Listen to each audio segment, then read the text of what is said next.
But now to the second part of our investigation into the Adelaide pensioner and his multi-million-dollar global solar scam. He conned our state government, local and overseas investors, then sparked $1 billion share surge in the US. His victims want to know how he managed to avoid prosecution. Here's Frank Pangallo. King of the quacks. I was wondering if I could have a look at one of your SunCubes while I'm here. Please remove your foot. Please remove your foot. If it walks like a duck and squawks like a duck, it's probably a goose. Watson's certainly a goose. Greg Watson was going to conquer the world with his solar energy contraption called the SunCube. Well, he got as far as the con part. One SunCube, which would sell for about $1,800 retail, including GST, would produce the same amount of power as $4,500 worth of flat plates. So in other words, a 10 times improvement in performance for your dollar, which sounded absolutely terrific. It turned out to be a dud that suckered investors across the world. It didn't have the stock, the warehouse, the staff, just could not have been done. When Keef, a retired engineer, smelled a rat, he grabbed the tiger by the tail and refused to let go.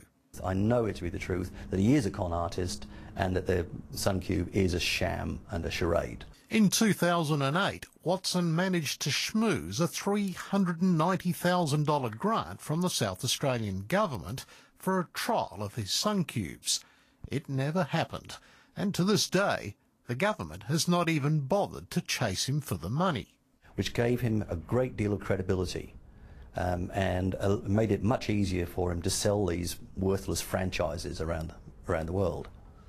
So the South Australian government unwittingly took part in Watson's scam? They assisted the scam, yes.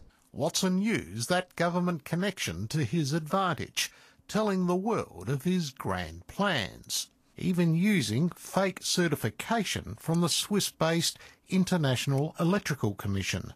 Are now working to build a 1,000 megawatt per year SunCube factory, which will turn out 3.5 million SunCubes, or one SunCube every 12 seconds. In each SunCube, he'd require 9 of these little cells. So Watson made an announcement that his company was placing an order for $150 million worth of these cells on the MCOR Corporation.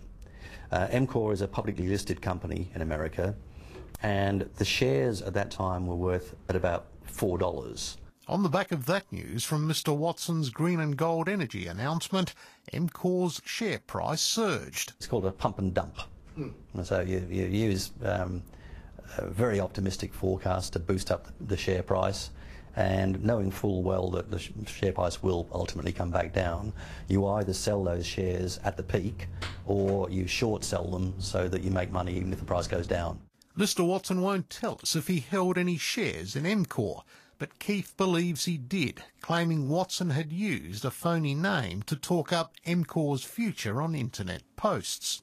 They had 100 million shares issued, which began at about $4 a share,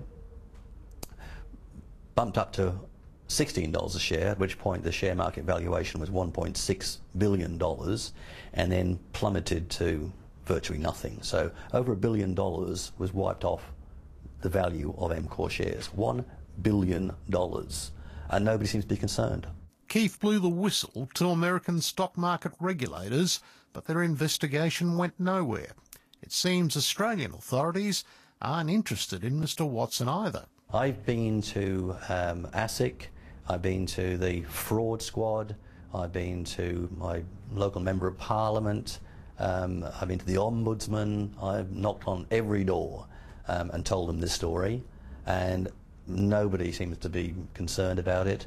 And to this day, Watson's a free man and is conducting fresh scams.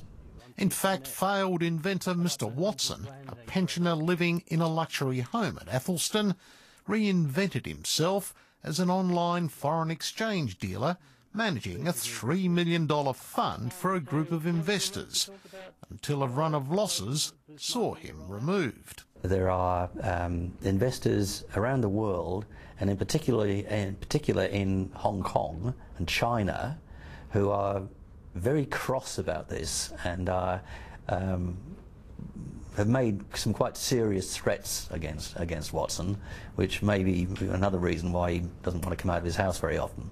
Please remove your foot. Please remove your foot. How about you bend round and I'll stick my foot up your arse?